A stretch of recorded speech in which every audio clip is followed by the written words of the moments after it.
যাদের উচ্চারণে শেষে আম আসে তারাই হলো ধাতু। শর্টকাট টিপস, ধাতু কাদের বলে? যাদের শেষে উচ্চারণের শেষে আম আসে, যেমন সোডিয়াম, পটাশিয়াম, ক্যালসিয়াম, ম্যাগনেসিয়াম। আম বলছি না? তাহলে sodium, potassium, calcium, magnesium, uranium, এগুলো সবগুলোই ধাতু। যাদের শেষে উচ্চারণ আম হয় তারাই ধাতু। অধাতু সাধারণত বুঝবো কি করে? তোমার শর্টকাট টিপস কি? তরল আর গ্যাসগুলো হচ্ছে অধাতু। পাতি বাংলা ভাষায় তরল আর গ্যাসগুলো হচ্ছে অধাতু। আর ধাতু কি? যাদের শেষ কালে আম উচ্চারিত হয়, sodium, potassium, calcium, magnesium, uranium, এগুলো হচ্ছে ধাতু। এখন দেখো সোডিয়াম বলছি মানে এটা ধাতু, বুঝতেই পারছো। আর সিএল মানে কি? Chlorine gas. আমি কি বললাম? তরল এবং গ্যাসগুলোই অধাতু। তাহলে ক্লোরিনটা কি? না গ্যাস। গ্যাস মানে কি? অধাতু। বিষয়টা ক্লিয়ার? ধাতুর সঙ্গে অধাতু যদি বিক্রিয়া হয় তাহলে কি হয়? তড়িৎযোজী যৌগ গঠন করে। কি বললাম? ধাতুর সঙ্গে অধাতু যদি যুক্ত হয়, অর্থাৎ একটা যৌগে যদি কোনো একটা ধাতু থাকে তাহলে সেটা হবে তড়িৎযোজী। শর্টকাট টিপস এগুলো বলছি, ঠিক আছে? এখন বিষয়টা দিকে চলে আসছি। দেখো আমার হাত কটা? দুটো হাত। তাহলে আমি কটা বস্তুকে ধরতে পারবো? দুটো বস্তুকে। ঠিক সেম সিস্টেম যদি একটা কার্বন পরমাণুর ক্ষেত্রে দেখা যায়, তাহলে কার্বনের হাত কটা? না চারটে হাত। তাহলে কার্বন কটা বস্তুকে ধরতে পারবে? চারটে। কাকে ধরবে? না চারটা হাইড্রোজেন পরমাণুকে ধরতে পারে, মানে ধরে রাখতে পারে। তার মানে কি? চারটা হাইড্রোজেন পরমাণুর সঙ্গে কার্বন কি করতে পারে? রাসায়নিকভাবে যুক্ত হতে পারে, মানে রাসায়নিক বিক্রিয়া করতে পারে। এখান থেকে আসছে ডেফিনেশনটা, ভ্যালেন্সি বা যোজ্যতা কাকে বলে।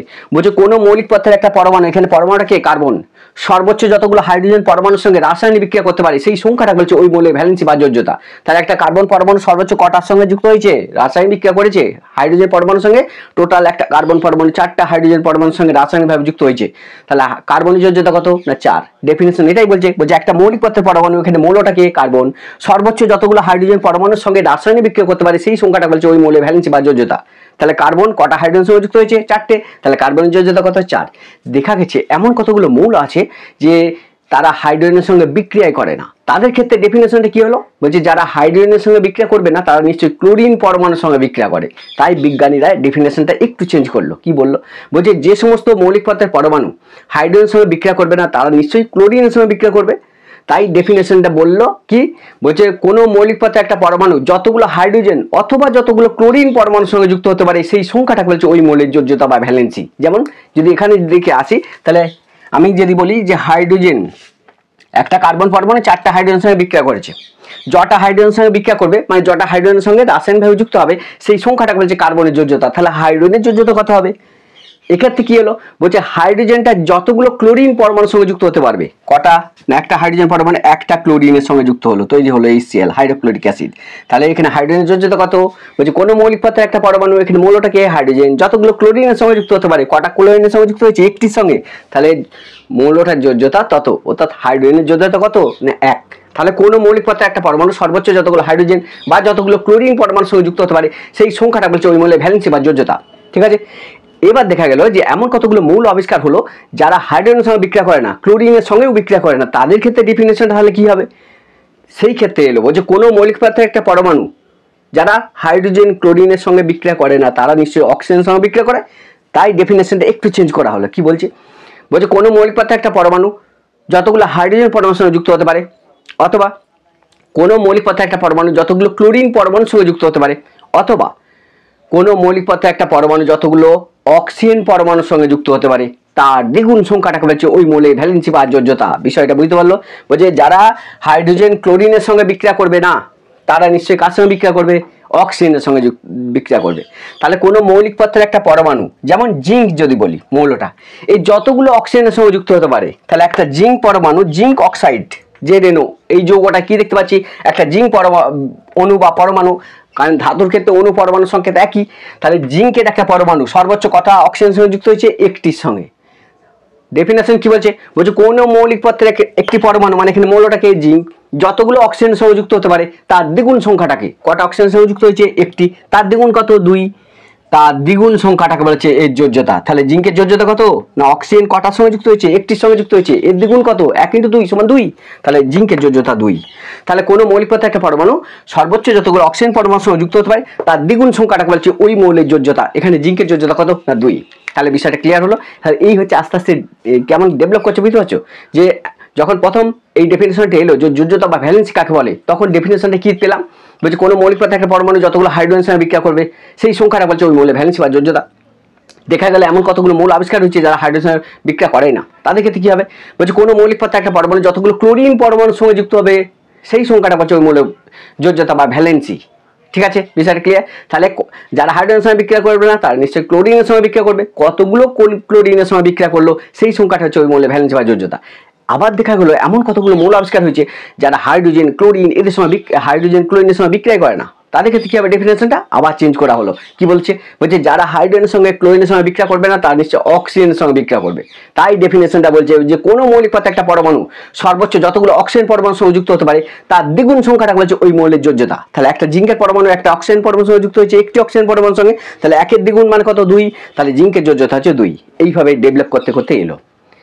দেখা গেছে যে এমন কতগুলো মৌল আছে যারা হাইড্রোজেনের সঙ্গে বিক্রিয়া করে না, ক্লোরিনের সঙ্গে বিক্রিয়া করে না, অক্সিজেনের সঙ্গে বিক্রিয়া করে না। তাহলে ডেফিনেশন কি হবে?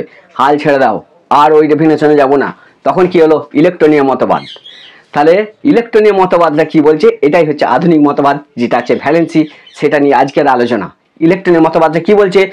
কোনো মৌলিক পদার্থে একটা পরমাণু তার শেষ কক্ষপথে যতগুলো ইলেকট্রন গ্রহণ করে বা শেষ কক্ষপথ থেকে যতগুলো ইলেকট্রন বর্জন করে সেই সংখ্যাটাকে বলছে ওই মৌলের ভ্যালেন্সি বা যোজ্যতা। এইটাতে কিন্তু সবাই মিলে যাচ্ছে, এর বাইরে আর যাচ্ছে নি। এক্ষেত্রে কি হচ্ছে? চেঞ্জ হয়ে যাচ্ছিল। কিন্তু ইলেকট্রনের মতবাদের ক্ষেত্রে দেখা যাচ্ছে কোনো মৌলিক পদার্থে একটা পরমাণু সর্বোচ্চ তার শেষ কক্ষপথে যতগুলি ইলেকট্রন গ্রহণ করতে পারে বা শেষ কক্ষপথ থেকে যতগুলি ইলেকট্রন বর্জন করতে পারে সেই সংখ্যাটা বলছে ওই মৌলের ভ্যালেন্সি বা যোজ্যতা। একটু দেখে নাও, জাস্ট একটু আলোচনা বাচ্চাদের জন্য। যেমন আমি যদি যাই সোডিয়াম ক্লোরাইড NaCl, এই যৌগটার কোথায় যদি ধরি তাহলে সোডিয়াম Na, সোডিয়াম যার সংকেত হচ্ছে Na। সোডিয়ামকে ল্যাটিন, এদের সংকেতগুলো কোথা থেকে নেওয়া হয়েছে? ল্যাটিন নাম থেকে। ঠিক আছে, ল্যাটিন ভাষা থেকে নাম নেওয়া হয়েছে। যেমন সোডিয়ামকে ল্যাটিন ভাষায় কি বলা হয়? ন্যাটেরিয়াম। প্রথম অক্ষরটা কি? ন্যাটেরিয়াম, Na, ওই জন্যই সোডিয়ামের সংকেত হচ্ছে Na। ঠিক আছে, আচ্ছা ক্লোরিনটা ক্লোরিনই বলা হয় জাস্ট। আচ্ছা ঠিক আছে, দেখো সোডিয়াম যার সংকেত কত? 11, 23। তাহলে সোডিয়ামের কটা এখানে যেটা থাকে, এই অংশের যেটা থাকে সেটা হচ্ছে প্রোটন সংখ্যা, মানে এটা হচ্ছে অ্যাকচুয়ালি ইলেকট্রন সংখ্যা। যতগুলো প্রোটন থাকে একটা পরমাণুতে ততগুলো ইলেকট্রন থাকে। আর এটা কি? মাস নাম্বার, ভর সংখ্যা, মানে প্রোটন প্লাস নিউটনের সংখ্যা। ঠিক আছে, তাহলে কতগুলো নিউটন থাকে বুঝতে পারছো? 12টা।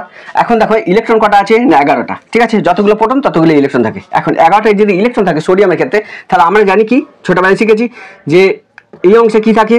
এই অংশে মাস নাম্বার থাকে, ভর সংখ্যা মানে প্রোটন প্লাস নিউটন এই অংশে থাকে। ইলেকট্রনগুলো কি থাকে? ফার্স্ট অরবিটালে 2টো থাকবে, তারপরে কটা থাকবে? 8টা থাকবে। 1টা 2টো 3টে 4টে 5টা 6টা 7টা 8টা। ঠিক আছে, তাহলে প্রথম 2টো তারপরে 8টা, তারপরে কটা?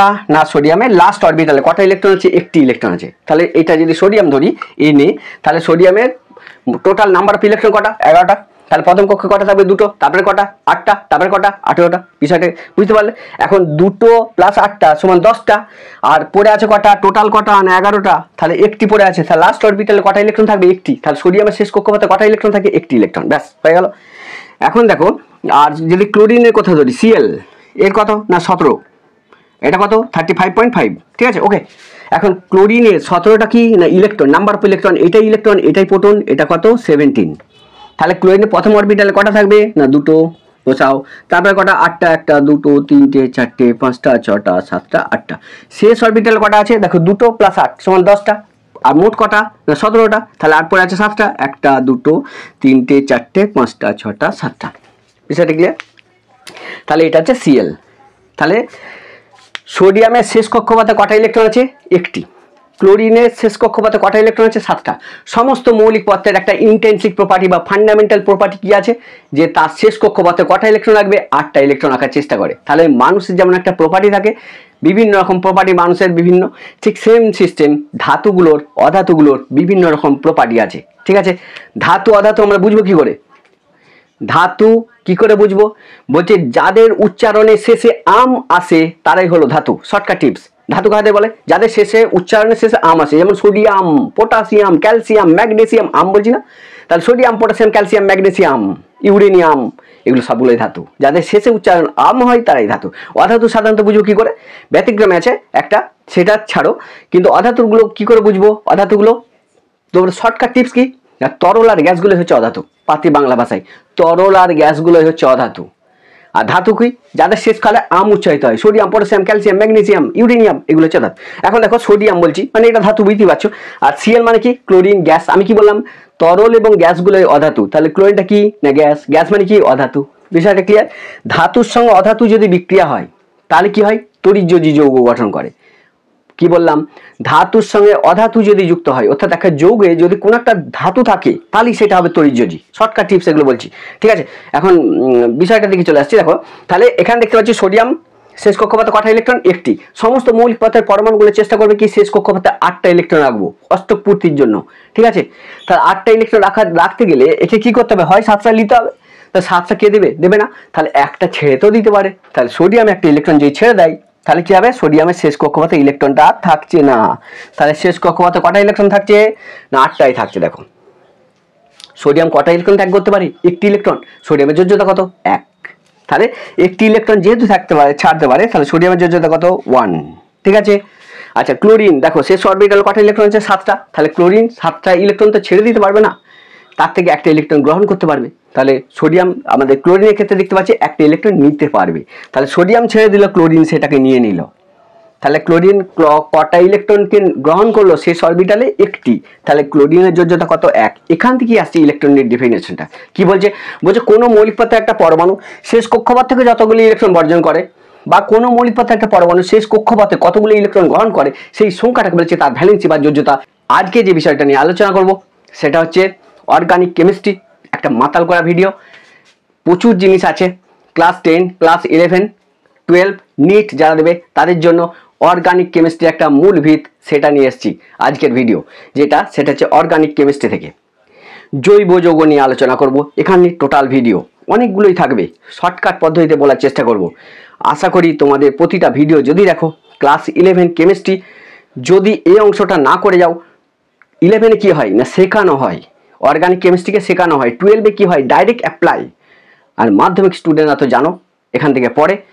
আর নিট এক্সাম যারা দেবে তাদের জন্য একটা গুরুত্বপূর্ণ ভিডিও আজকের ভিডিও, অর্গানিক কেমিস্ট্রি বা জৈব রসায়ন।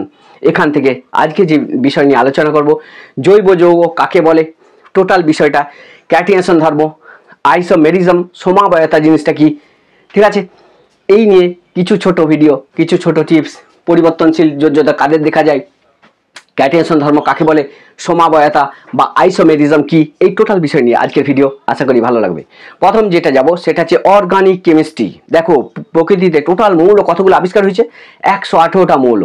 এর মধ্যে 92টা হচ্ছে প্রাকৃতিক, 26টা হচ্ছে কৃত্রিম। বিষয়টা বোঝা গেল? তাহলে 92টা প্রাকৃতিক, 26টা কৃত্রিম, 118টা মৌল। এদের মধ্যে যদি কতগুলো মৌলকে যদি বাদ দিয়ে দিই, এদের মধ্যে মেন মূলত যদি কার্বনটাকে নিয়ে নিই, এই কার্বন পরমাণু থেকে অসংখ্য যৌগ তৈরি হয়েছে। প্রচুর কার্বন পরমাণু দ্বারা যে সমস্ত যৌগ তৈরি হয়, সেই যৌগগুলোই হচ্ছে আমাদের অর্গানিক কম্পাউন্ড যেগুলো বলা আছে। কত যৌগ আছে না, 20 লক্ষর মতো। তাহলে টোটাল 118টা মৌলের মধ্যে যদি কার্বনটাকে বাদ দিই, 117টা মৌল মিলে যে যৌগগুলো গঠন করে, কার্বন একা তার থেকে বহু গুণ বেশি। কার্বন নিজে প্রচুর যৌগ গঠন করে, 20 লক্ষ জৈব যৌগ আছে। অর্গানিক কম্পাউন্ডের সংখ্যা কত? 20 লক্ষ বা তার বেশি। এই জন্য একটা কার্বনকে একটা সিলেবাসই দিয়ে দেওয়া হয়েছে, যেটা হচ্ছে অর্গানিক কেমিস্ট্রি, জৈব রসায়ন, কার্বন নিয়ে রসায়ন। বিষয়টা ক্লিয়ার হলো? দেখো প্রথম যেটা যাব সেটা হচ্ছে জৈব যৌগ জিনিসটা কি। 1815 সালে বিজ্ঞানী বার্জেলিয়াস বলেছিল যে প্রাণ শক্তি ছাড়া জৈব যৌগ তৈরি করা যায় না। তারই একটা প্রমাণ হিসাবে আমাদের বিজ্ঞানী 1828 খ্রিস্টাব্দে ফ্রেডরিক ভোলার প্রথম অ্যামোনিয়াম সায়ানাইডকে উত্তপ্ত করে আবিষ্কার করলো ইউরিয়া, এবং প্রমাণ করলো জৈব যৌগ জীবদেহ থেকে পাওয়া যায়। এটা ভুল ধারণা, এটা রাসায়নিক ল্যাবে অর্থাৎ পরীক্ষাগারে এটা প্রস্তুত করা যায়। সেই নিয়ে আসছি আজকের বিষয়, জৈব যৌগ, অর্গানিক কেমিস্ট্রি, ঠিক আছে। তাহলে জৈব যৌগ জিনিসটা কি প্রথমে একটু বুঝে নাও। প্রথম, জীবদেহ থেকে প্রাপ্ত জৈব যৌগ বলছে না, জৈব যৌগ, জৈব মানে জীব দেহ থেকে প্রাপ্ত, মানে সজীব দেহ থেকে প্রাপ্ত, মানে উদ্ভিদ প্রাণী থেকে প্রাপ্ত। তাহলে জীব দেহ থেকে প্রাপ্ত যে সমস্ত হাইড্রোকার্বন জৈব যৌগ। কি বলছে? জীব দেহ থেকে প্রাপ্ত যে সমস্ত হাইড্রোকার্বন বা হাইড্রোকার্বন থেকে উদ্ভূত, মানে হাইড্রোকার্বন থেকে জাত মানে প্রাপ্ত, প্রধানত কার্বন হাইড্রোজেন দ্বারা গঠিত, এছাড়া অক্সিজেন নাইট্রোজেন সালফার থাকতে পারে, তাদেরকে বলা হচ্ছে জৈব যৌগ। তাহলে একবার ভালো করে ডেফিনেশনটা প্রথম বুঝে নাও কাকে বলে, একটু টুকে নাও বঞ্চ। জীবদেহ থেকে প্রাপ্ত যে সমস্ত হাইড্রোকার্বন বা হাইড্রোকার্বন থেকে উদ্ভূত যৌগ, ঠিক আছে, হাইড্রোকার্বন থেকে প্রস্তুত করা যৌগ, যেমন CCl4 কার্বন টেট্রাক্লোরাইড, আমি আসছি পরে, ঠিক আছে। তাহলে প্রধানত কার্বন এবং হাইড্রোজেন দ্বারা গঠিত, ঠিক আছে। এছাড়া অক্সিজেন, নাইট্রোজেন, সালফার থাকতে পারে, তাদের হচ্ছে জৈব যৌগ। অ্যাকচুয়ালি যদি রাব ভাষায় যাই, জৈব যৌগ জিনিসটা কি বলছি, জীবদেহ থেকে প্রাপ্ত, মানে উদ্ভিদ আর প্রাণী থেকে প্রাপ্ত মূলত কার্বন হাইড্রোজেন দ্বারা গঠিত যৌগগুলোকে বলা হচ্ছে জৈব যৌগ। বিষয়টা ক্লিয়ার? তাহলে জীবদেহ থেকে প্রাপ্ত মানে উদ্ভিদ এবং প্রাণী থেকে প্রাপ্ত মূলত কার্বন এবং হাইড্রোজেন দ্বারা গঠিত যৌগগুলোকে বলা হচ্ছে জৈব যৌগ। ঠিক আছে? আচ্ছা, জৈব যৌগ যদি প্রাণী দেহ এবং উদ্ভিদ দেহেই পাওয়া যায়, তাহলে উদ্ভিদ ঘটিত জৈব যৌগ কয়েকটা এক্সাম্পল যদি বলি, যেমন প্রাণী ঘটিত জৈব যৌগ যেমন ইউরিয়া। ইউরিয়া কোথায়? প্রাণীদের মূত্রে পাওয়া যায় ইউরিয়া। আর যদি বলি যে উদ্ভিদ ঘটিত কতগুলো জৈব যৌগ, তাহলে কি বলবো না, উদ্ভিদ ঘটিত মানে উদ্ভিদের দেহে পাওয়া যায় এমন কতগুলো জৈব যৌগ, সেটার দিকে আসছে।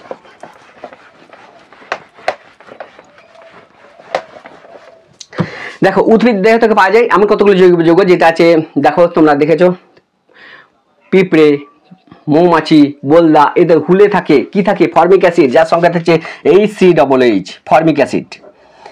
তাহলে জৈব যৌগের মূল উপাদান কি? কার্বন থাকবে, হাইড্রোজেন থাকবে, এটা হচ্ছে মূল উপাদান জৈব যৌগের। এছাড়া কার্বন হাইড্রোজেন ছাড়াও আর কি থাকতে পারে? মানে অক্সিজেন থাকতে পারে, নাইট্রোজেন থাকতে পারে, আর সালফার থাকতে পারে, এগুলো থাকতে পারে। মানে জীবদেহ থেকে প্রাপ্ত কার্বন হাইড্রোজেন দ্বারা গঠিত যে সমস্ত যৌগ, কার্বন হাইড্রোজেন মূলত, এছাড়া অক্সিজেন, নাইট্রোজেন, সালফার থাকতে পারে, এই সমস্ত যৌগগুলো হচ্ছে জৈব যৌগ। তাহলে জৈব যৌগের মূল উপাদান কি বলবো? কার্বন হাইড্রোজেন, ব্যাস, আর কিছু নেই। আচ্ছা, উদ্ভিদ ঘটিত জৈব যৌগ যদি বলকার এক্সাম্পল কি হবে? ফর্মিক অ্যাসিড কোথায় থাকে? না পিঁপড়ে মুখে থাকে। আচ্ছা, বোলদা, মৌমাছি, এদের হুলে থাকে ফর্মিক অ্যাসিড, যার সংখ্যা হচ্ছে HCOH। আর কি হবে? আরেকটা সেটা হচ্ছে সাইট্রিক অ্যাসিড, মনে পড়ছে লেবুতে থাকে কি সাইট্রিক অ্যাসিড, এটা একটা মৃদু অ্যাসিড। ঠিক আছে? আচ্ছা, সাইট্রিক অ্যাসিড, মৃদু অ্যাসিড, মৃদু অ্যাসিড এবং আমাদের শক্তিশালী অ্যাসিডের মধ্যে ডিফারেন্স কি বলতো? মৃদু অ্যাসিড কাকে বলে? বলছে যে সমস্ত অ্যাসিডে কম পরিমাণ হাইড্রোজেন আয়ন থাকে তাদের হচ্ছে মৃদু অ্যাসিড, আর যাদের বেশি পরিমাণ হাইড্রোজেন আয়ন থাকে, জলে আর্দ্র বিশ্লেষিত হয়ে বেশি পরিমাণ হাইড্রোজেন আয়ন তৈরি করে, তাদেরকে বলছে শক্তিশালী অ্যাসিড। ঠিক আছে? Sulphuric acid, nitric acid, hydrochloric acid, এগুলো। আচ্ছা, এখানে আমি যেটা যাবো সেটা হচ্ছে উদ্ভিদ দেহ থেকে পাওয়া যায় সাইট্রিক অ্যাসিড, যার সংখ্যা হচ্ছে C6H8O7, সাইট্রিক অ্যাসিড যার সংখ্যা হচ্ছে C6H8O7, এটা হচ্ছে সাইট্রিক অ্যাসিড, লেবুতে পাওয়া যায় এর সংকেত। আরেকটা পাওয়া যায় সেটা হচ্ছে টার্টারিক অ্যাসিড, তোমরা খেয়েই থাকবে, তেঁতুলে, তেঁতুলে থাকে কি না টার্টারিক অ্যাসিড, সংকেত কি না C4H6O6, টার্টারিক অ্যাসিডের সংকেত হচ্ছে C4H6O6, মনে পড়ছে? এগুলো সবগুলো কিন্তু আমাদের উদ্ভিদ দেহ থেকে প্রাপ্ত জৈব যৌগ। বিষয়টা বুঝতে পারছো? এখানে সবগুলো কিন্তু কার্বন হাইড্রোজেন আছে, দেখো কার্বন আছে, হাইড্রোজেন আছে, মূলত কার্বন হাইড্রোজেন, অক্সিজেন থাকতে পারে, আমি বলে দিলাম যে কার্বন হাইড্রোজেন থাকবে, এছাড়া অক্সিজেন থাকতে পারে, নাইট্রোজেন থাকতে পারে, সালফার থাকতে পারে, এগুলো থাকতে পারে, এই সমস্ত যৌগগুলো। ঠিক আছে? আচ্ছা, এখন একটা জিনিস দেখো, যে সবসময় যে কার্বন আর হাইড্রোজেন থাকবে এটা নাও থাকতে পারে, এমন একটা যৌগ পাওয়া গেছে যে যৌগটা CCl4 যদি ধরি, CCl4, এটার দিকে যদি আসা যায় তাহলে কি দেখবো? এটা হচ্ছে কার্বন টেট্রাক্লোরাইড। কি বলছে? CCl4 কিভাবে তৈরি করা হয়? বলছে জৈব যৌগ মানে কি? জীবদেহ থেকে প্রাপ্ত অ্যাকচুয়ালি যে সমস্ত হাইড্রোকার্বন, মানে জৈব যৌগ কি নিয়ে গঠিত? হাইড্রোজেন, কার্বন, অর্থাৎ হাইড্রোকার্বন গুলোকেই বলছে জৈব যৌগ। তাহলে হাইড্রোকার্বন থেকে যদি কোনো যৌগ তৈরি করা হয় সেটাও জৈব যৌগের মধ্যেই পড়ে। যেমন CCl4, এখানে কি না জৈব যৌগের মূল উপাদান কি? Carbon, hydrogen. ঠিক আছে? এটা থাকবেই জৈব যৌগে। তাহলে CCl4, কার্বন টেট্রাক্লোরাইড, এখানে কি আছে? নেই তো, এখানে কার্বন আছে কিন্তু হাইড্রোজেন তো নেই। তাহলে এক্ষেত্রে বলছে যদি এটা এই হাইড্রোকার্বন থেকে তৈরি করা হয় তাহলে সেই যৌগটাও জৈব যৌগের মধ্যে পড়বে। যেমন CCl4 কিভাবে তৈরি করা হয় একটু দেখে নাও। মিথেন, যার সংখ্যা হচ্ছে CH4, মিথেনকে যদি সূর্যালোকের উপস্থিতিতে কি করছি? সূর্যালোকের উপস্থিতিতে মিথেনকে যদি ক্লোরিনেশন করা হয়, মানে ক্লোরিনের সঙ্গে বিক্রিয়া ঘটানো হয়, তাহলে মিথেনকে যদি ক্লোরিনের সঙ্গে বিক্রিয়া ঘটানো হয় তাহলে কি ঘটবে? সেটা একটা আমি জাস্ট এখানে দেখিয়ে দিচ্ছি, পরে দেখাচ্ছি, এগুলো নিয়ে আসছি বিবর্ধিত করে। মিথেন যার সংখ্যা হচ্ছে CH4, কেন মিথেন হলো সেটাও নিয়ে আসছি, অত্যন্ত সহজ ভাষায় বলে দেবো। দেখবে একটা কার্বন পরমাণু সর্বোচ্চ কটা হাইড্রোজেন সঙ্গে যুক্ত হয়েছে? 4টের সঙ্গে, তাই তো? এর সঙ্গে যদি ক্লোরিন আমি ঢুকিয়ে দিই, মানে ক্লোরিনের সঙ্গে বিক্রিয়া ঘটাই, তাহলে কি হবে? বলছে এই হাইড্রোজেনটা এখান থেকে বেরিয়ে চলে আসবে। তাহলে হাইড্রোজেনটা এখানে ছিল, তাহলে এখান থেকে হাইড্রোজেনটা বেরিয়ে চলে এলো। ক্লোরিন Cl2 এর মধ্যে কি আছে না Cl প্লাস Cl, তবে তো Cl2, এখান থেকে একটা Cl বেরিয়ে এলো, এরা দুজনে মিলে তৈরি করলো HCl, হাইড্রোক্লোরিক অ্যাসিড। আর একটা Cl তো এখানে পড়ে আছে, সেই Clটা এখানে ঢুকে গেল। বিষয়টা ক্লিয়ার? কি ঘটলো? অ্যাকচুয়ালি একটা কার্বনের সঙ্গে 4টা হাইড্রোজেন পরমাণু ছিল, তাহলে একটা হাইড্রোজেন পরমাণু কি হলো? যখন ক্লোরিন দিলাম, দিয়ে সূর্যালোকে রাখলাম, তখন কি হবে? রাসায়নিক বিক্রিয়া করবে, এখান থেকে কি হলো? হাইড্রোজেনটা বেরিয়ে চলে এলো। এখান থেকে একটা ক্লোরিন এলো, একটা হাইড্রোজেন একটা ক্লোরিন যুক্ত হয়ে তৈরি হলো HCl হাইড্রোক্লোরিক অ্যাসিড। আর একটা যে ক্লোরিন পড়ে আছে সে চলে গেল এখানে। তাহলে এখন কটা পড়ে আছে? কার্বন একটা, হাইড্রোজেন কটা? একটা, দুটো, তিনটে, হাইড্রোজেন তিনটে, ওই জন্য H3 লিখলাম। চারটে হলে H4 লিখতাম, একটা Cl আছে এটা। অর্থাৎ যদি মিথেনকে ক্লোরিনেশন করা হয়, অর্থাৎ সূর্যালোকের উপস্থিতিতে ক্লোরিনের সঙ্গে বিক্রিয়া ঘটানো হয়, তাহলে কি পাওয়া যাবে? একটা করে হাইড্রোজেন বেরিয়ে যাবে, তাহলে CH3Cl। আবার এই CH3Cl এটাকে যদি আবার সেম সিস্টেম আবার Cl2 সঙ্গে বিক্রিয়া ঘটানো হয়, তাহলে কি হবে? আবার একটা হাইড্রোজেন এখান থেকে বেরিয়ে চলে আসবে, তাহলে পরে থাকবে কটা? CH2Cl2। বিষয়টা ক্লিয়ার? দেখো Cl একটা ছিল, আরেকটা আবার Cl ঢুকলো, একটা হাইড্রোজেন বেরিয়ে গেলো, তিনটা হাইড্রোজেন ছিল, একটা বেরিয়ে গেলে কটা পড়ে থাকবে? দুটো। Cl একটা ছিল, আরেকটা যুক্ত হলো, এটা। এইটাকে যদি আবার বিক্রিয়া ঘটানো হয় ক্লোরিনের উপস্থিতিতে, ঠিক সূর্যালোকটা দিয়ে দিয়ে যাচ্ছি, ঠিক আছে, সূর্যালোকটা আমি লিখছি না, তাহলে CH2Cl2 এইটার সঙ্গে আবার Cl2 বিক্রিয়া ঘটাও, তাহলে কি হবে? আবার একটা হাইড্রোজেন বেরিয়ে চলে আসবে, তাহলে তৈরি হবে CHCl3। বুঝতে পারছো? CHCl3। আচ্ছা, এই CHCl3 এটাকে যদি আবার তুমি সেম সিস্টেম Cl2 সঙ্গে বিক্রিয়া ঘটাও সূর্যালোকের উপস্থিতিতে, তাহলে কি হবে? এই হাইড্রোজেনটা বেরিয়ে চলে আসবে, পড়ে থাকবে C, তার পরিবর্তে Cl হবে কটা? তিনটে ছিল, চারটে হয়ে গেল CCl4। অর্থাৎ দেখতে পাচ্ছ কার্বন টেট্রাক্লোরাইড। এইটা যেটা CHCl3 এটা হচ্ছে ক্লোরোফর্ম, বুঝতে পারছো? এটা অজ্ঞান করার কাজে ব্যবহার করায়। এখন বিষয়টা যে যাবো সেটা হচ্ছে কার্বন টেট্রাক্লোরাইড CCl4। এটা তৈরি করা হলো কি করে বলতো? এই যে যৌগটা, কোন যৌগটা থেকে? এই যৌগটা থেকে। এই যৌগটা কি অ্যাকচুয়ালি? মিথেন। মিথেনটা কি? অর্গানিক কম্পাউন্ড, জৈব যৌগ। তাহলে জৈব যৌগ থেকে প্রাপ্ত মানে জৈব যৌগ থেকে জাত। এই জন্য ডেফিনেশনটা আমি একটু আগে কি বললাম? জীবদেহ থেকে প্রাপ্ত। জীবদেহ থেকে যে সমস্ত হাইড্রোকার্বন বা হাইড্রোকার্বন হতে উদ্ভূত, মানে হাইড্রোকার্বন হতে উদ্ভূত CCl4 প্রধানত কার্বন হাইড্রোজেন দ্বারা গঠিত, এছাড়া অক্সিজেন নাইট্রোজেন সালফার থাকতে পারে, তাদের বলা হচ্ছে জৈব যৌগ। ডেফিনেশনটা ওই জন্য বলছিলাম। বিষয়টা ক্লিয়ার? তাহলে CCl4 হচ্ছে এমন একটা জৈব যৌগ যেখানে কার্বন থাকে, হাইড্রোজেন থাকে না। বিষয়টা ক্লিয়ার হলো আশা করি আমি কি বললাম, ঠিক আছে? তাহলে আসছি আজকে যেটা, সেটা হচ্ছে কার্বন। কার্বনের হাত কটা? চারটে হাত। একটা কার্বনের চারটে হাত। তাহলে চারটে হাত যদি হয়, আমাদের দুটো হাত, দুটো বস্তুকে ধরে রাখতে পারি, আমার যোজ্যতা 2, তাহলে কার্বনের চারটে হাত, চারটে বস্তুকে ধরতে পারে, কার্বনের যোজ্যতা কত? মানে 4। তাহলে কার্বন কাকে ধরবে? চারটে, বলছে হাইড্রোজেনকে ধরতে পারে, ঠিক আছে? তাহলে চারটে হাইড্রোজেনকে ধরে রাখতে পারে কার্বন, মানে চারটে হাইড্রোজেন পরমাণুর সঙ্গে কার্বন পরমাণু রাসায়নিক বিক্রিয়া করতে পারে, এই জন্য কার্বনের ভ্যালেন্সি হচ্ছে 4 বা 4, ঠিক আছে? এই কার্বন নিয়ে আলোচনা করব। জৈব যৌগ, অর্গানিক কম্পাউন্ড, মানে কার্বন কি করবে না, কার্বন এবং হাইড্রোজেন, কিছু কিছু ক্ষেত্রে নাইট্রোজেন, অক্সিজেন, সালফার, এরা টোটাল মিলে যে যৌগগুলো দখল করেছে, সেই যৌগগুলো 20 লক্ষের বেশি। এই যৌগগুলো হচ্ছে আমাদের অর্গানিক কম্পাউন্ড, জৈব যৌগ। এই যে রসায়নটা তৈরি হয়েছে সেটা হচ্ছে জৈব রসায়ন বা অর্গানিক কেমিস্ট্রি, ঠিক আছে? তাহলে এই যে কার্বন 20 লক্ষ যৌগ তৈরি করেছে নিজে একা, তার বেশি, ঠিক আছে? 20 লক্ষ বা তার বেশি যৌগ তৈরি করেছে কার্বন একা নিজে। কিসের জন্য? কারণটা কি না, এর কারণ হচ্ছে দুটো কারণ। কার্বন যে এত যৌগ তৈরি করেছে একা, এর কারণ হচ্ছে দুটো। নাম্বার 1 যেটা, সেটা হচ্ছে ক্যাটিনেশন ধর্ম। সেই ক্যাটিনেশন ধর্মটা কি আমি একটু লিখে রেখেছি, দেখো। বলছে যে রাসায়নিক প্রক্রিয়ায় একই মৌলের একাধিক পরমাণুগুলো একে অপরের সঙ্গে কোভ্যালেন্ট বন্ড বা সমযোজী বন্ধন দ্বারা পরস্পর যুক্ত হয়ে একটা দীর্ঘ শৃঙ্খল বা চেন গঠন করে, সেই ধর্মটা বা প্রপার্টিটাকে বলেছে আমাদের ক্যাটিনেশন প্রপার্টি অফ কার্বন। তাহলে ক্যাটিনেশন ধর্ম কাকে বলে ভালো করে বুঝে নাও। যে রাসায়নিক প্রক্রিয়ায় একই মৌলিক পদার্থের একাধিক পরমাণু, ঠিক আছে, একে অপরের সঙ্গে পরস্পর কোভ্যালেন্ট বা সমযোজী বন্ধন দ্বারা পরস্পর যুক্ত হয়ে একটা দীর্ঘ শৃঙ্খল বা চেন গঠন করে, সেই ধর্মটাকে বলেছে ক্যাটিনেশন ধর্ম, ঠিক আছে? কাকে বলে অ্যাকচুয়ালি কার্বনের ক্ষেত্রে তোমরা কিছু একটা এই ভিডিওর পরের ভিডিওতে তোমরা জানতে পারবে এই ক্যাটিনেশন ধর্মের ফলে কি হয়। যেমন একটা কার্বন পরমাণু যদি বলি মিথেনের সংকেত কি না CH4, তুমি বলে দিবে। যদি বলি ইথেন, ইথেনের সংকেত কি না সি। কার্বনে দেখো একটা কার্বন পরমাণু এইভাবে গঠন করছে, দেখো এখানে কি এটা হচ্ছে ইথেনের সংকেত, এখানে একটা হাইড্রোজেন, এখানে একটা হাইড্রোজেন, এখানে একটা হাইড্রোজেন, এখানে একটা হাইড্রোজেন, এখানে একটা হাইড্রোজেন, এখানে একটা হাইড্রোজেন। আবার যদি বলি প্রোপেনের সংকেত কি সি, এখানে হাইড্রোজেন দিয়ে দাও। তাহলে আমি এগুলো আসছি বিবর্ধিত করে বলে দেবো। তাহলে এই যে একটা কার্বন পরমাণু অপর কার্বন পরমাণুর সঙ্গে কি করছে, একটা অপরের সঙ্গে পরস্পর যুক্ত হয়েছে, তাহলে একই মৌলিক পদার্থের পরমাণু পরস্পর একে অপরের সঙ্গে যুক্ত হয়ে যে বিরাট শৃঙ্খল বা চেন গঠন করে, সেই চেনটাই হচ্ছে আমাদের ক্যাটিনেশন প্রপার্টি বা ক্যাটিনেশন ধর্ম। বলছি ক্যাটিনেশন ধর্ম এটা কি শুধু কার্বনে দেখা যায়? না, কার্বন ছাড়া আরো কতগুলো মৌলে দেখা যায়। তাদেরকে সেগুলোর মধ্যে কি পড়ছে? মূলত কার্বনের ক্যাটিনেশন ধর্ম দেখা যায়। প্রথম, আর কার কার ক্যাটিনেশন ধর্ম দেখা যায় পরীক্ষার জন্য ভিবিআই ইম্পর্টেন্ট এমসিকিউ। ক্যাটিনেশন ধর্ম কার্বন ছাড়াও কার কার ক্ষেত্রে দেখা যায়? নাম্বার 2 যেটা, সেটা হচ্ছে সিলিকনের ক্ষেত্রে দেখা যায়। সিলিকন যার সংকেত হচ্ছে SI, তাহলে সিলিকনের ক্ষেত্রেও কিন্তু ক্যাটিনেশন ধর্ম দেখা যায়। ক্যাটিনেশন ধর্ম সিলিকনের ক্ষেত্রে দেখা যায়। সিলিকনের যোজ্যতা কত? 4। একটু একটু মনে রাখো, কি করে হচ্ছে না হচ্ছে আমি পরে আসছি। তাহলে কার্বনের যোজ্যতা কত? 4, মানে একটা কার্বন পরমাণু 4টে হাইড্রোজেন সঙ্গে যুক্ত হতে পারে, কার্বন যোজ্যতা 4। ঠিক সেম সিস্টেম সিলিকনের যোজ্যতা কত? না 4, সংকেত হচ্ছে SI। সিলিকন মধ্যেও কিন্তু এই ক্যাটিনেশন ধর্ম দেখা যায়। আর কার মধ্যে দেখা যায়? ফসফরাসের মধ্যে ক্যাটিনেশন ধর্ম দেখা যায়। ফসফরাসের সংকেত কি? না P। ঠিক আছে, আচ্ছা ফসফরাসের যোজ্যতা কত হতে পারে?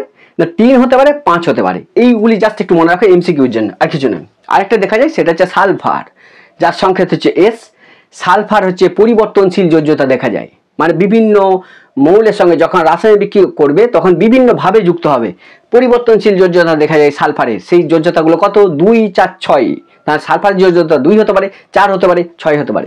তাহলে মূল বিষয় যেটা, সেটা হচ্ছে ক্যাটিনেশন ধর্ম। এই ধর্মটা কি বলছে? একটা কার্বন পরমাণু অপর কার্বন পরমাণুর সঙ্গে পরস্পর যুক্ত হয়ে যে চেন গঠন করছে না, এই ধর্মটাই হচ্ছে আমাদের ক্যাটিনেশন ধর্ম। ঠিক আছে, আচ্ছা মূলত ক্যাটিনেশন ধর্ম কার ক্ষেত্রে দেখা যায়? কার্বন ছাড়াও আমাদের দেখা যায় যেটা সিলিকন, ফসফরাস, সালফার, এদের মধ্যেও কিন্তু এই ক্যাটিনেশন প্রপার্টি দেখা যায়। তাহলে কার্বন যে 20 লক্ষ যৌগ তৈরি করেছে, একটা বিরাট দখল করেছে একটা কেমিস্ট্রির পার্টকে, 20 লক্ষ বা তার বেশি। কারণটা কি? দুটো কারণ। একটা হচ্ছে ক্যাটিনেশন প্রপার্টি মানে ক্যাটিনেশন ধর্ম এটা, আরেকটা সেটা হচ্ছে সমাবয়তা ধর্ম বা আইসোমেরিজম। সেই সমাবয়তা ধর্মটা কি সেটা একটু দেখো। প্রথম, যে সমাবয়তা মানে কি? সমসংখ্যক পরমাণু দ্বারা গঠিত আণবিক সংকেত একই হলেও, কি বলছে? সমসংখ্যক পরমাণু দ্বারা গঠিত আণবিক সংকেত এক হলেও যদি গঠন সংকেতটা আলাদা হয়, তাহলে মৌলগুলো ভিন্ন ভিন্ন ভৌত এবং রাসায়নিক ধর্ম প্রদর্শন করে। এই যৌগগুলোই হলো সমাবয়তা, এবং এই ঘটনাটাকে বলা হচ্ছে আমাদের সমাবয়তা বা আইসোমেরিজম। তাহলে সমাবয়ব বা সমাবয়তা কাকে বলে একটু ভালো করে আরেকবার ডেফিনেশনটা বলছি। সমাবয়তা ধর্ম বা আইসোমেরিজম প্রপার্টি জিনিসটা কি বলছে? সমসংখ্যক পরমাণু দ্বারা গঠিত আণবিক সংকেত এক হলেও যদি গঠন সংকেতটা আলাদা হয়, তাহলে যৌগগুলো ভিন্ন ভিন্ন ভৌত ও রাসায়নিক ধর্ম প্রদর্শন করে। এই যৌগগুলো কি বলা হয়? সমাবয়ব যৌগ। আর এই যে ঘটনা, এটাকে বলা হচ্ছে সমাবয়তা বা আইসোমেরিজম। মূল বিষয় এটাই যে গঠন সংকেতটা কি বলছে? বলছে একই মৌলিক পদার্থের পরমাণু দ্বারা গঠিত। ঠিক আছে, একই মৌলিক পদার্থের পরমাণু দ্বারা গঠিত মানে সমসংখ্যক অণু দ্বারা গঠিত আণবিক সংকেত একই, গঠন সংকেত আলাদা। একটা এক্সাম্পল দেওয়া যাক, যেমন এবারে দেখো যে এই যে একটা যৌগ, যে যৌগটা আছে C2H6O, এখানে কটাগুলো কার্বন আছে? দুটো কার্বন আছে। হাইড্রোজেন আছে কটা? 6টা। অক্সিজেন কটা আছে? 1টি। এইগুলো দিয়ে দুটো যৌগ তৈরি হয়। কি তৈরি হয়েছে দেখো, যে C2H5OH, এটাকে বলছে ইথাইল অ্যালকোহল। দেখো এখানে কার্বন কটা? দুটো। এখানে কার্বন কটা? দুটো। ওকে, হাইড্রোজেন কটা আছে? 6টা। এখানে হাইড্রোজেন কটা? 5টা। একটা 6টা। অক্সিজেন কটা? একটা। হয়েছে। আচ্ছা, এটার ক্ষেত্রে যদি যাই, এটা হচ্ছে ডাইমিথাইল ইথার। কি করে হচ্ছে আমি নামগুলো সব বলবো। এগুলো হচ্ছে IUPAC name, international union of pure and applied chemistry, এখান থেকে আসছে ইউপ্যাক নেম বা IUPAC। আমি আসছি, পরে আসছি, ভিডিওগুলো হঠাৎ করে হবে না। ঠিক আছে, পুরো কনসেপ্ট আগে ক্লিয়ার করো। তাহলে এই যে যৌগটা দেখতে পাচ্ছ, এই যৌগটা থেকে দুটো যৌগ তৈরি হতে পারে।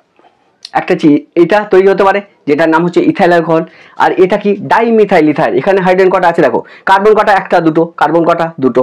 ওকে, হাইড্রোজেন কটা? 6টা। তিনটে 6টা। অক্সিজেন কটা? একটা। তাহলে এইভাবেও হতে পারে, এইভাবেও হতে পারে। তাহলে এখানে অণুর সংখ্যা যা, এখানে অণুর সংখ্যা তাই। আবার এখানে অণুর সংখ্যা যা, এখানে অণুর সংখ্যা তাই। আবার যে দেখা যায় প্রপার্টির দিক থেকে, গঠনের দিক থেকে কি দেখতে পাচ্ছি যে তাহলে আণবিক সংকেতটা কি? এরও আণবিক সংকেত কোনটা? এটা। এরও আণবিক সংকেত এটা। বাট গঠন সংকেত, গঠন মানে স্ট্রাকচারটা ভিন্ন হয়ে গেছে। দেখো এটা হয়ে গেছে অ্যালকোহল, এটা হয়ে গেছে কি? Dimethyl ether. ইথার মানে এর সঙ্গে এর কোনো মিল নাই, রাসায়নিক ধর্মের মিল নাই, আর কোনো ভৌত ধর্মের মিল নাই। তাহলে এই যে ডাইমিথাইল ইথার আবার দেখা যাচ্ছে অ্যালকোহল, এদের মধ্যে কি দেখা যাচ্ছে? সমাবয়ব। সমাবয়ব মানে কি বলছে? এই আণবিক সংকেত এক থাকবে বাট গঠন সংকেত আলাদা। তাহলে এরও যা, এখানে যতগুলো পরমাণু আছে এখানে ততগুলো পরমাণু আছে, এখানে যতগুলো পরমাণু আছে এখানে ততগুলো পরমাণু আছে, তাহলে একই মৌলিক পদার্থের পরমাণু থেকেই, একই সমসংখ্যক পরমাণু থেকেই তৈরি হচ্ছে একাধিক মৌলের ভিন্ন অণু। এই হচ্ছে সমবায়তা। ঠিক আছে, এই সমবায়তা ধর্মের জন্যই কিন্তু আবার দেখা যায় যে কার্বনের একাধিক যৌগ তৈরি হয়েছে। বিষয়টা ক্লিয়ার হলো? আচ্ছা, এই হচ্ছে বিষয়। তাহলে এই হচ্ছে জৈব যৌগের মূল বিষয়টা। এবারে বিষয়টা তো জানলে যে জৈব যৌগ জিনিসটা কি, এরপর এই সম্পর্কে বিজ্ঞানীদের ধারণাগুলো কি সেটা একটু দেখো। 1815 সালে বিজ্ঞানী বার্জেলিয়াস 1815 সালে বিজ্ঞানী বার্জেলিয়াস সবচেয়ে প্রথম বলেছিল কি, যে প্রাণ শক্তি ছাড়া জৈব যৌগ তৈরি করা সম্ভব নয়। কে বলেছিল? না বিজ্ঞানী বার্জেলিয়াস। কত সালে বলেছিল? 1815 সালে। এর ঠিক কয়েক বছর পর 1828 সালে বিজ্ঞানী ফ্রেডরিক ভোলার, জার্মান বিজ্ঞানী ছিলেন, সে কি করলো? 1828 খ্রিস্টাব্দে বিজ্ঞানী ভোলার কি করলো? অ্যামোনিয়াম সায়ানেট NH4CnO, এটা হচ্ছে একটা রাসায়নিক পদার্থ। ঠিক আছে, এটা ইনঅর্গানিক কম্পাউন্ড, বুঝতে পারছো? মানে অর্গানিক নয়, ইনঅর্গানিক কম্পাউন্ড অ্যামোনিয়াম সায়ানেট।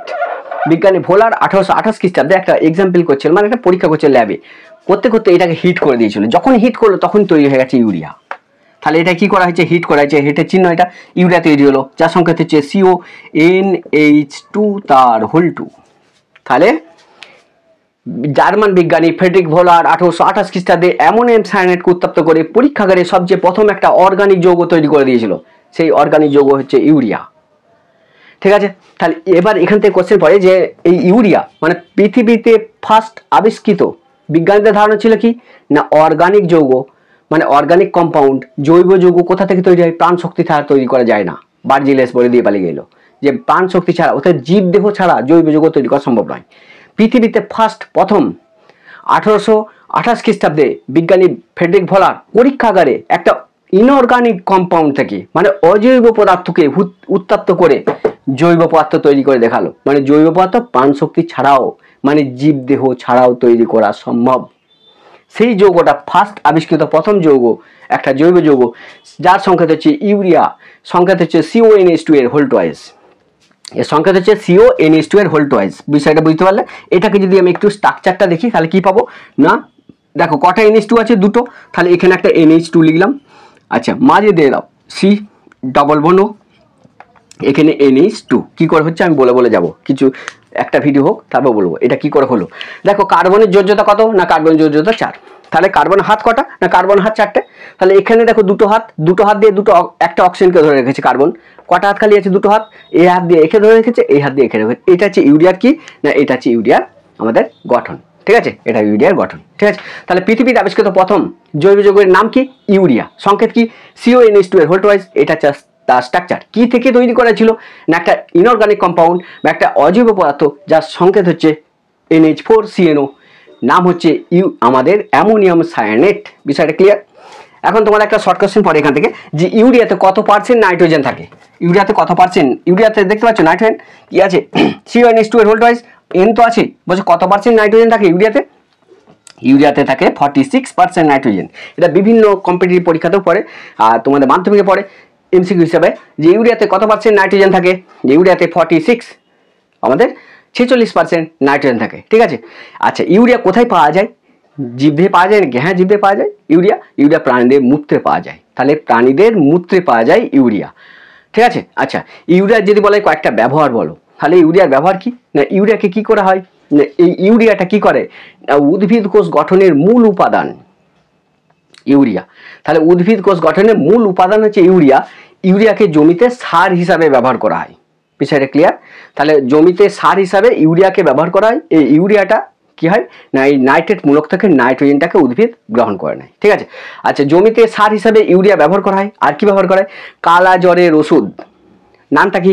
ইউরিয়াস্টিবামিন। মনে পড়ছে? কালা জ্বরের ওষুধ ইউরিয়াস্টিবামিন, এটা তৈরি করতে ইউরিয়া ব্যবহার করা হয়। ঠিক আছে, আর একটা কি না, চর্মরোগের যে সমস্ত মলমগুলো আমরা ব্যবহার করি, যে ক্রিমগুলো ব্যবহার করি চর্মরোগের জন্য, সেই ক্রিমগুলো তৈরি করার জন্য ইউরিয়াকে ব্যবহার করা হয়। আশা করি বিষয়টা বুঝতে পারলে। এই হচ্ছে ইউরিয়ার ব্যবহার। তাহলে এই হচ্ছে আজকের একটা ফার্স্ট টপিক। এরপর যেটা যাব সেটা হচ্ছে বিবর্ধিত ইতিহাস, অর্গানিক একটা কেমিস্ট্রি। প্রতিটা ভিডিও যদি দেখো, একটা ভিডিও যদি দেখো, আশা করি এখান থেকে যত রকম কোশ্চেন পড়বে তোমরা সব পারবে।